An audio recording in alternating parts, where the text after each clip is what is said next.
Bismillahirrahmanirrahim. Assalamualaikum warahmatullahi wabarakatuh. Alhamdulillahil wahidul qahhar, al-alimul ghaffar, yakhluqu man yasha'u wa yakhtar. Asyhadu an la ilaha illallah wahdahu la syarikalah wa asyhadu anna Muhammadan abduhu wa rasuluh. Qala Allah Ta'ala fi kitabihil karim, ya ayyuhalladzina amanu taqullaha haqqa tuqatih wa la tamutunna illa wa antum muslimun. Jamaah rahimani Allah wa iyyakum jami'an. Alhamdulillah, kita bersyukur kepada Allah Subhanahu wa Ta'ala di kesempatan siang hari ini kita masih diberikan kesehatan, taufik dan hidayahnya. Semoga amal ibadah kita Allah Subhanahu wa Ta'ala menerimanya, dan semoga ilmu yang kita dapatkan bisa kita amalkan sebagai bekal untuk menghadap kepada Allahu Rabbul Alamin. Kemudian salawat dan salam kita sampaikan kepada Nabi Muhammad sallallahu alaihi wasallam beserta keluarganya, para sahabatnya dan umatnya sampai hari kiamat nanti. Jamaah rahimani Allah wa iyyakum jami'an. Pertemuan kita hari ini adalah pertemuan kita hari ini dan bahasan-bahasan setelahnya insyaallah ta'ala, kita akan membahas satu kitab yang kitabnya lumayan tebal, yang berjudul Kitab Al-Adabul Mufrad. Kitab Al-Adabul Mufrad. Kitab ini ditulis oleh Al-Imam Al-Bukhari. Dan sebelum kita membahas satu kitab ini, kita akan mengenal tentang biografi dari penulis buku ini. Penulis buku ini adalah Imam Bukhari. Mungkin nama ini sudah tidak ada, tidak asing lagi di telinga kita. Sering kita mendengar tentang hadis-hadis Rasul sallallahu alaihi wasallam. Kemudian di akhir hadisnya disebutkan di sana hadis riwayat Imam Bukhari. Hadis riwayat Imam Muslim. Dan nama ini sudah tidak asing lagi di telinga seorang muslim. Kenapa? Karena memang Imam Bukhari ini adalah seorang ahli hadis yang sangat dikenal di dalam Islam. Bahkan beliau mendapatkan julukan sebagai Amirul Mukminina fil Hadis. Beliau mendapatkan julukan sebagai Amirul Mukminin di dalam ilmu riwayat hadis. Mungkin kita juga sering mendengar nama ini. Ada yang sudah pernah mendengar sebelum kajian ini. Tentunya sering kita dengar. Baik kita mendengar ataupun baik ketika kita membaca. Nah, kita akan mengenal Imam Bukhari, penulis dari kitab Al-Adabul Mufrad. Kenapa kita bahas penulisnya terlebih dahulu? Karena kitab yang akan kita kaji beliau yang mengumpulkan hadisnya. Sehingga bentuk kita berterima kasih, bersyukur adalah dengan kita mengingat kebaikan orang lain. Mengingat kebaikan orang lain. Makanya disebutkan la yashkurullaha man lam yashkur linnas. Seseorang tidak berterima kasih, bersyukur kepada Allah ketika dia tidak berterima kasih dan bersyukur kepada manusia. Kita hari ini bisa menikmati, membaca, mengkaji, mempelajari hadis-hadis Nabi, padahal kita tidak pernah ketemu Rasul. Kita hari ini bisa membaca mengamalkan, mempelajari, bahkan melihat bagaimana kehidupan Nabi kita sallallahu alaihi wasallam, ya, padahal kita tidak pernah berjumpa. Kita tidak pernah satu zaman dengan Rasul. Tetapi kita hari ini bisa mengetahui, ya, tentang akidah, tentang iman, tata cara di dalam ibadah, kemudian adab, akhlak, muamalah dan yang lainnya. Tentunya kita padahal tidak bertemu dengan Rasul. Kenapa? Karena Rasul hidup 1400 tahun yang lalu, sudah 14 abad tahun yang lalu. Terus dari mana kita bisa melihat, bisa mengkaji dan membaca sejarah dari Nabi SAW? Tentunya dari para ulama. Dari para ulama yang mengumpulkan hadisnya. Dari para ulama yang telah mencatat, mengajarkan kepada kaum muslimin. Dari zaman ke zaman. Dari abad ke abad sampai hari ini kita hidup di tahun 1400 tahun lebih jemaah. Setelah zamannya Rasul alaihi salatu wassalam. Jamaah rahimani Allah wa iyyakum jami'an. Imam Bukhari ini nama aslinya adalah Muhammad. Bukhari atau Imam Al-Bukhari, nama aslinya itu adalah Muhammad. Tapi mungkin kalau disebutkan di sana hadis riwayat Muhammad, mungkin jarang yang kenal. Tapi kalau orang menyebutkan hadis riwayat Imam Bukhari, kenal. Ya. Memang seringkali ada orang-orang yang dikenal nama bukan nama aslinya.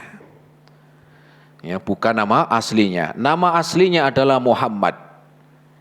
Yaitu Muhammad ibnu Ismail ibnu Ibrahim ibnu Mughirah ibnu Bardisbah Al-Bukhari. Beliau nama aslinya adalah Muhammad bin Ismail. Ini berarti bapaknya. Namanya Ismail. Kemudian bin Ibrahim, kakeknya namanya Ibrahim. Bin Mughirah, kemudian kakeknya lagi Mughirah bin Bardisbah Al-Bukhari. Ya, ini disebutkan sampai ya, kakeknya yang ketiga aja masih ingat namanya. Antum ingat nggak kakek antum yang nomor 3? Nggak tahu? Kalau kakek itu kan Simbah. Habis Simbah, Buyut. Habis Buyut, Canggah, Wareng. Setelah Wareng, Udeg-udeg Siwur. Iya. Tahu saatnya saya baca dulu. Jadi apa? Itu. Lah kita kadang-kadang taunya nama kakek doang. Nama kakek yang kedua kita sudah nggak kenal. Kakek yang ketiga apalagi sudah nggak tahu namanya. Rasul saja sampai nomor 22. Kakek yang nomor 22 masih terjaga. Dan kakek yang nomor 22 Rasul itu masih keturunan dari Nabi Ismail. Nah, kita kadang-kadang baru ya canggah sudah pada lupa. Nah, maka kita ingat ini ya nasab namanya. Ya adalah nasab. Sebagaimana disebutkan Imam Bukhari nama aslinya adalah Muhammad bin Ismail bin Ibrahim bin Mughirah bin Bardisbah. Beliau memiliki nama kunyah Abu Abdillah. Abu Abdillah. Nama kunyah itu apa? Nama kunyah itu yang didahului dengan Abu, Ummu, Ibnu, itu nama kunyah. Kalau jenengan punya anak namanya siapa Fatimah misalnya, maka jenengan bapaknya namanya Abu Fatimah. Kalau ibunya Ummu Fatimah, itu nama kunyah. Kalau namanya anaknya Tejo, ya Abu Tejo. Ummu Tejo. Lah kayaknya kurang marem lah masa Ummu Tejo. Ya gimana namanya anaknya itu kok? Apa mau diganti dulu? Ya, orang tua ngasih nama juga mumet itu. Ya. Nah, jadi beliau memiliki nama kunyah Abu Abdillah. Terus gimana kok beliau dikenal dengan nama Al-Bukhari? Ini nama dari siapa? Bapaknya menamakan Muhammad, kok dikenal Imam Bukhari? Nah, Bukhari ini adalah nama tempat, nama kota. Nama kota kecil yang ada di Asia Tengah. Berarti Imam Bukhari bukan orang Arab, orang Asia. Orang Asia.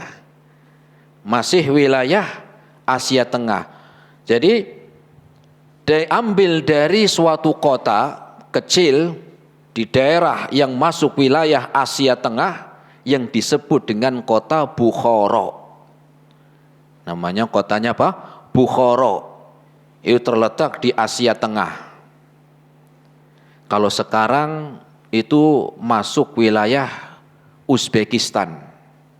Masuk wilayah Uzbekistan. Dan wilayah daerah Uzbekistan dan sekitarnya dahulu itu ya dikuasai bangsa Persia dulu. Pada zaman Rasul ya, itu wilayah Persia.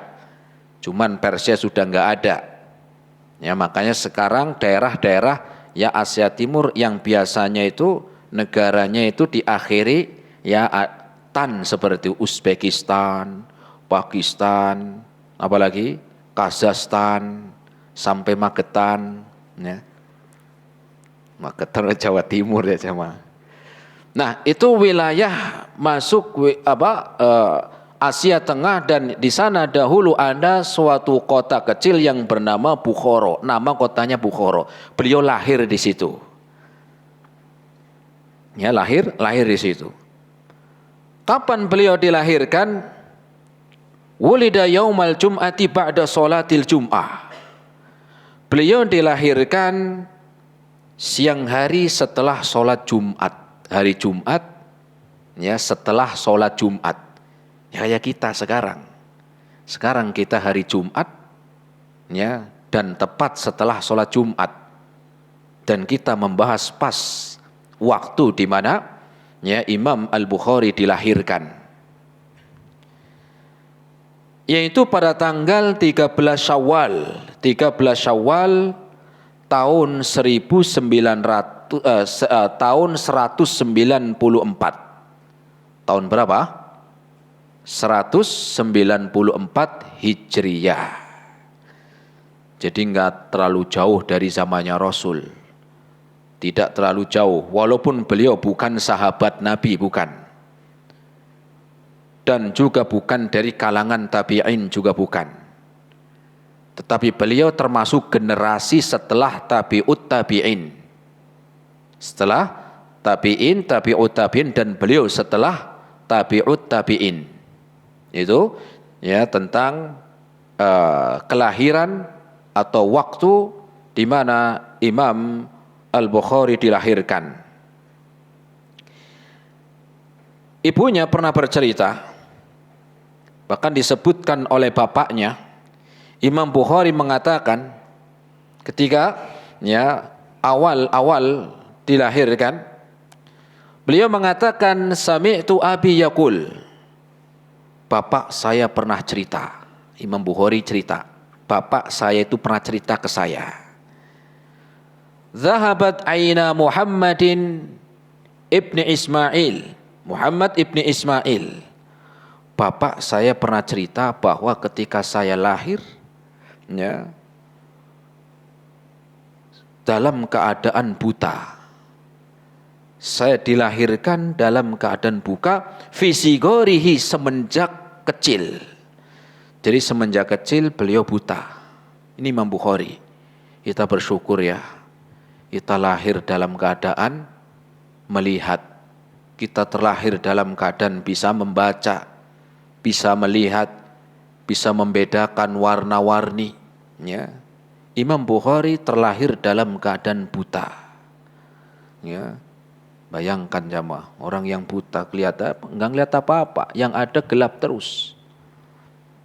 Kemudian walidatuhu fil manam, fara'at walidatuhu fil manam Ibrahim alaihi salam faqala laha. Jadi ketika itu suatu malam ibunya Imam Bukhari ini mimpi. Jadi ketika malam mimpi, ya, mungkin sedih punya anak buta. Ya, siapa yang gak sedih punya anak buta?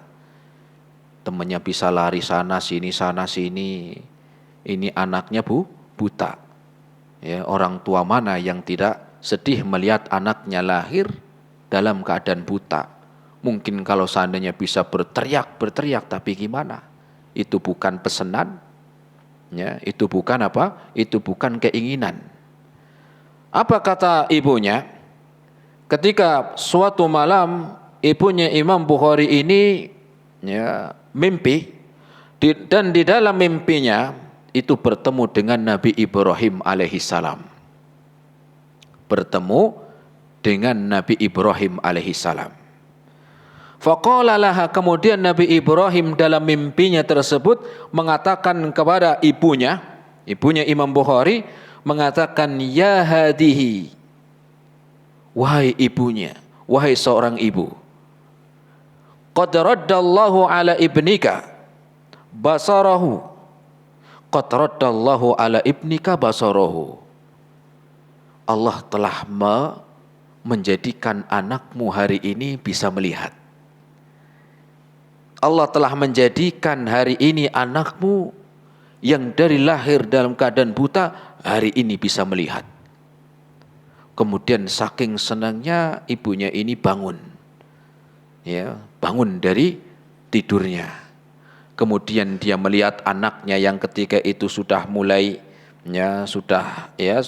balita, atau disebutkan ya sekitar umur 5-6 tahun. Kemudian ibunya itu langsung bergegas dan melihat anaknya, ya, ketika itu anaknya yaitu Imam Bukhari sudah bisa melihat.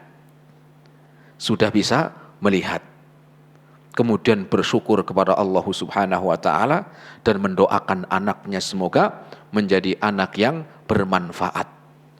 Ya, maka Imam Bukhari pun setelah itu bisa melihat jamaah. Nah, disebutkan likasrati libuka iki wa kasrati du'aik. Kemudian Nabi Ibrahim dalam mimpinya mengatakan, Allah telah mengembalikan, Allah memberikan penglihatan untuk anakmu karena engkau telah banyak menangis, sedih. Kemudian wa kasrati du'aik, dan karena engkau banyak berdoa. Engkau tidak pernah lelah, engkau tidak pernah putus asa berdoa. Fa asbahna wa qad raddallahu alaihi basarahu. Kemudian benar, ketika pagi harinya ibunya melihat anaknya sudah bisa melihat. Ya, ini suatu karunia yang besar, nikmat yang besar. Ya. Dan ibunya ini tidak ada yang namanya putus asa, apalagi dalam doa. Ya, di dalam berdoa. Kita pun harusnya jangan sampai menjadi orang yang putus asa dalam doa. Ya. Kenapa? Karena doa tidak ada yang namanya rugi. Doa tidak ada rugi. Seandainya tidak dikabulkan, gak ada ruginya. Kenapa? Karena doa itu ibadah. Dan Rasul mengatakan ad-du'a'u huwal ibadah. Doa itu ibadah. Sehingga seandainya doa kita belum dikabulkan sampai meninggal dunia, nggak ada ruginya. Kenapa? Akan jadi pahala. Kalau orang jualan mungkin rugi, orang kerja mungkin bisa rugi. Tetapi dalam ibadah tidak ada ruginya, apalagi dalam doa. Ya. Kemudian lihat Nabi, ya, disebutkan Nabi Yahya ketika sebelum Allah memberikan anak itu sampai berdoa, ya, tidak ada putus asa sampai akhirnya Allah memberikan kepada, ya, Nabi Yahya ini dengan anak. Ya. Dengan apa? Dengan bukan Nabi Yahya, Zakaria. sampai akhirnya Allah memberikan apa? Memberikan anak di usia yang sudah apa? Sudah sepuh, sudah tua. Ya, disebutkan sampai umurnya itu sudah 90 tahun. Ya. Dan dari sini kita melihat tidak ada yang mustahil ketika Allah telah mengizinkan sesuatu yang bagi manusia aneh dan mustahil. Tidak ada yang tidak mungkin dari Allah Subhanahu wa taala. Sehingga ya kita jangan sampai menjadi orang-orang yang putus asa di dalam berdoa. Lihat iblis. Iblis jemaah. Tahu iblis? Kenal. Iblis adalah dalam doanya Allah sebutkan dalam Al-Qur'an. Apa doanya? Qala fa'anzirni ila yaumi yub'atsun. Ya Allah, ya Rabbi, panjangkanlah umurku. Panjangkanlah umurku. Ila yaumi yub'atsun, sampai di mana terjadi hari kiamat. Itu doanya dan diulang-ulang oleh iblis. Ya, itu iblis loh padahal. Ya. Kayak apa itu dosanya iblis dilaknat dalam Al-Quran. Tapi doanya nggak ada putus asa. Ya. Apa doanya? Dia minta dipanjangkan umurnya sampai kiamat. Ternyata apa? Ya, ternyata dia pun Allah kabulkan umurnya sampai hari kiamat. Ya. Dia apa? Dikabulkan umurnya sampai hari kiamat, paling panjang umurnya. Makanya jangan doa ya bagus, tapi jangan doanya pengennya umur panjang terus. Khawatir dikabulkan sampai hari kiamat. Mau? Sampai hari kiamat mau? Ya, jangan. Rasul mengatakan syirarul khalqi man yashhadu as-sa'ata. Seburuk-buruk manusia itu yang ngelihat hari kiamat. Makanya jangan doanya pengen panjang terus. Ya. Terus yang pendek itu bagaimana coba? Pendek nggak mau, ya sampai hari kiamat nggak mau. Terus maunya? Yang penting berkah gitu ya. Nah, jamaah rahimani Allah wa iyyakum jami'an. Ini tentang Al-Imam Al-Bukhari di waktu apa? Di waktu masih kecil dan pertumbuhan di dalam ya thalabul ilminya. Disebutkan bahwa dari kecil setelah beliau bisa melihat dari mulai umur 6 tahun dan setelahnya beliau pun mulai menyenangi dunia ilmu hadis. Senang mendengarkan hadis-hadis Nabi. Ya. Dari umur 6 tahun, 7 tahun, 8 tahun itu sudah senang dengan mendengar hadis Nabi. Kalau sekarang umur 6 tahun, 7 tahun, 8 tahun senangnya HP. Senangnya apa? HP. Ya. Imam Bukhari ini umur 6 tahun itu sudah senang dengan apa? Dengan ilmu hadis. Senang mendengarkan apa? Mendengarkan hadis. Bukan hanya saja senang mendengarkan tentang hadis Nabi, bahkan beliau itu tulis dan dihafal. Beliau catat dan dia hafalin. Itu ilmu. Jadi ilmu itu apa? Bukan cuma dengar. Dicatat. Setelah dicatat, ya nggak harus dihafalin, nggak apa-apa. Minimal diamalkan, minimal dicatat. Setelah dicatat, dibuka kembali, bisa di murojaah, bisa dibaca ulang. Biar ilmu itu nggak hilang. Ya, jangan ngaji jiping. Tahu jiping? Ya, jadi udah nggak mau nyatat, ya nggak apa-apa, nggak, yang penting dihafal, ingat begitu. Ya, nah, itu. Jadi beliau pun mau mencatat, kemudian beliau menghafalkan. Ya, kalau kita kadang-kadang kurang semangat, akhirnya ngajinya masuk telinga kanan, keluar telinga kanan lagi, mental. Kalau dicatat lumayan. Kenapa? Karena bisa. Ya dia ulang, dia baca kembali ilmunya. Ya.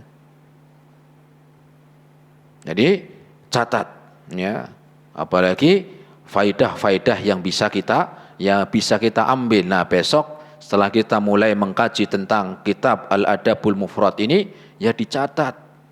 Ya, jadi kalau pulang nanti ditanya sama istrinya, Mas tadi pengajiannya gimana? Oh tadi tentang ini. Sampaikan hadisnya, faidahnya apa, kemudian yang bisa diambil pelajarannya apa, sampaikan. Ketika pulang ditanya suaminya, tadi ngajinya apa Bu di sana? Ya ngajinya mengajarkan kebaikan. Sudah, ya begitulah. Ya semuanya juga ngajarin kebaikan lah.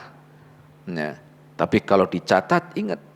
Nah, sampai Al-Imam Asy-Syafi'i beliau pernah mengatakan qayyadul ilma bil kitabah. Ikat ilmu itu dengan mencatat. Ya. Kemudian Imam Bukhari ini setelah mendengar, kemudian beliau pun mulai mencatat dan menghafalkan. Ya.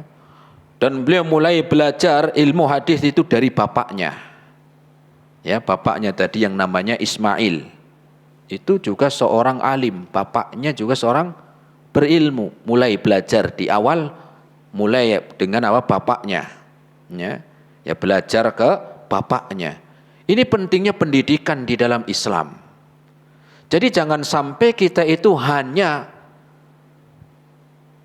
menyerahkan anak itu kepada sekolah ataupun pondok pesantren, ya. Apalagi menganggap pondok pesantren, sekolah itu kayak tempat laundry. Tahu tempat laundry? Ketika datang ke situ kotor, pengennya keluar sudah apa? Bersih. Jangan. Tetapi mereka itu membantu di dalam mendidik anak kita. Jangan sampai kita apa? Melupakan mendidik anak kita karena sudah menyerahkan kepada sekolah, kepada pondok pesantren. Maka minimal ada yang bisa diajarkan di rumah. Ya. Ada yang diajarkan di rumah. Kenapa? Karena yang nanti bertanggung jawab dari kiamat bukan mereka, tetapi jenengan yang sebagai bapak akan bertanggung jawab. Loh gimana Ustaz, saya pengen ngajar tapi saya bukan dari pondok pesantren, saya bukan orang yang ahli ilmu, bukan yang ahli ibadah, bukan yang ahli agama. Gimana saya mengajarkan anak saya? Maka tidak harus kita mengajarkan anak itu langsung kita. Tetapi minimal ada perhatian. Bisa kita manggil orang yang tahu ilmu agama untuk mengajarkan anak. Atau bisa kalau kita, oh yang itu nanti bayarnya mahal. Kalau nggak bisa itu, ya datang ke pengajian, diajak keluarganya. Kan juga banyak pengajian di mana-mana. Cari yang apa? Yang mengajarkan tentang pendidikan, ajak keluarganya. Ya. Jadi ada usaha di dalam mendidik anaknya. Dan kita nanti akan bertanggung jawab untuk keluarga kita. Rasul mengatakan kullukum ra'in wa kullukum mas'ulun an ra'iyati. Setiap kalian adalah pemimpin dan kelak pada hari kiamat akan dimintai pertanggungjawaban di hadapan Allah. Ya. Jadi jangan sampai kita melupakan anak-anak kita, keluarga kita. Sibuk dakwah ngalor ngidul, ini buat saya juga nih. Ya, mungkin malah utamanya saya juga. Sibuk ngajar ke sana ke sini, lupa keluarganya. Melupakan anak istrinya. Sibuk kerja dengan ini itu tapi lupa terhadap pendidikan anaknya. Lupa terhadap mendidik istrinya. Maka mulai dari rumah. Ya, mulai dari apa? Dari rumah. Apa yang bisa kita ajarkan? Kan mengajarkan nggak harus ilmu seperti ya yang kita kaji. Apa yang bisa kita ajarkan? Adab. Ya. Makanya kitab ini isinya khusus tentang adab dan etika. Ya. Ketika kita telah belajari, mulai kita amalkan, kita terapkan di dalam keluarga kita.